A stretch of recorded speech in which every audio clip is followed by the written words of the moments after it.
How to add multi-line comment in Visual Studio Code. In this quick video, I'll show you how to add multi-line comments in Visual Studio Code.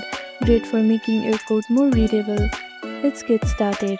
First, make sure you have downloaded Visual Studio Code on your device. After that, click on search bar and open Visual Studio Code. You'll see this welcome page. Now, open a project in Visual Studio Code and go to File where you want to add multi-line comment.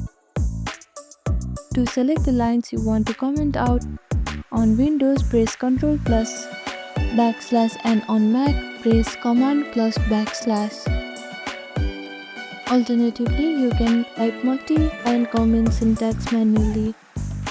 But remember that for each language, the syntax is different for multi-line comment. For example, for Python, you can simply use this 3 quotation. And that's it. This is how you add multi-line comments in Visual Studio Code.